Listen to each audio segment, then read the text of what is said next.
Round 2 of the Arlington Chess Club Winter Quick. This is my second game against Troy Gillespie, and it started off with basically d4, and I was going to go into a semi-Slav or some sort of Slav, depending on what he did.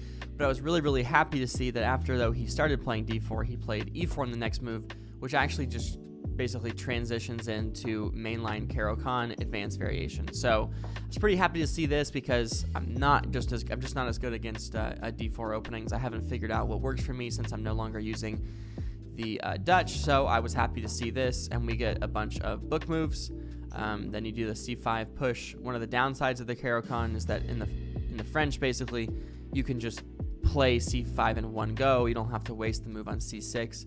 But obviously, one of the benefits of the Caro-Kann over the French is that you get the bishop out. So make some standard moves here. This isn't the best move. I should just kind of try to close down the position and make it kind of annoying for white here. But I'm usually okay with these kinds of aggressive things because even in this situation, once you get this knight move in here, you might be kind of worried that, well, I have to move the queen and he's going to pick up the piece.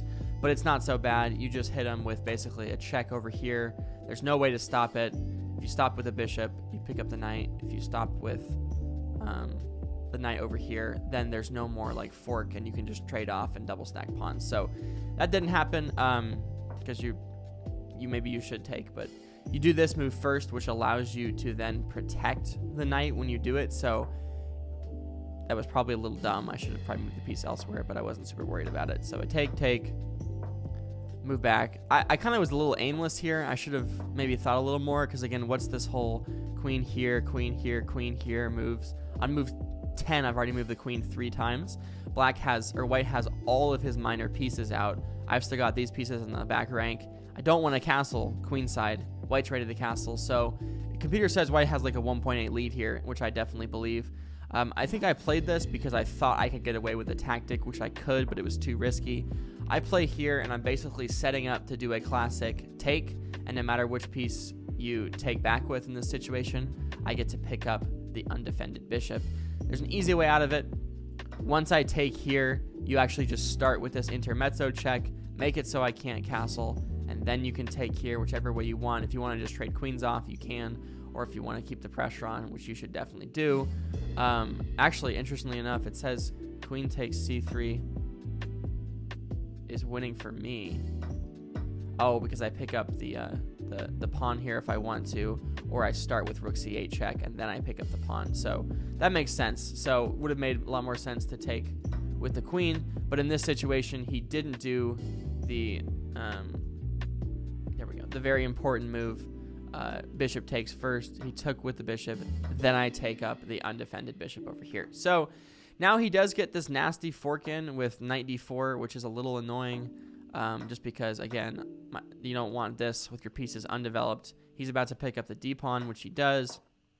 I move my knight out, which at least I hold on a little bit. I offer the queen trade, because if he takes, I'm pretty happy with this. I'm double attacking the pawn, so he has to move over, but then I can castle without a whole lot of worry, and I'm feeling pretty comfortable in this position.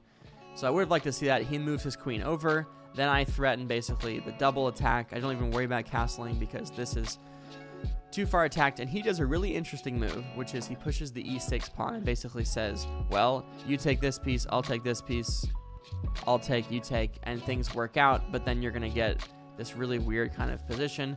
But I said, hey, that's okay with me. Takes. And unfortunately, he's supposed to take back here or do check in between, but he completely forgot about the knight. So just like that, he drops the queen. He checks, he forces me over. I thought about going to the back rank, but I didn't want my rooks to be trapped, and I wasn't worried about getting checkmated anymore. So I decided, let's move the queen up to, or move the king up to f6. Move the pieces over. He realizes that he can't really do a trade because then he's truly got nothing left, so he tries to keep the pieces on the board. But that allows me to just pick up more material. I put the knight on h4, and now it gets really dicey because if I can just basically get my queen to one of these squares and infiltrate over here, it's going to be really ugly, and it's hard to stop. So he does the check first. I just block because I'm happy to get rid of material. There's no tactics here like, you know, forcing the king over, because at the end of the day, you take here and it's all toast, just because I take back, and now it's really bad. So wasn't really worried about anything right there. I blocked the check. he moves up, and unfortunately he falls to the classic knight f3 check, picking up the rook. And here it's just a matter of time. I decided to move the rook up because obviously it carries a threat with it, not just of takes here, which you can even do if you really want to, just eliminate pieces here, but you also have this check, which can no longer be blocked, and so white's pretty close to losing here, and I just didn't want my pieces to be trapped in, even though I wasn't really worried about anything. Checks here, I move over here, check, and then basically it's pretty close to checkmate here. Yeah. This is how the game would go if you do the best move. He resigned at this point, was the last move of the game, and he resigned. If you move here, you're getting checkmated pretty quickly, and there's pretty much just mate in 3 no matter which way you go. I think my favorite is king g1, then you hit him with queen g4 check, and then whether they go here or here, you then hit him with this sick move, which forces them back, and then checkmate.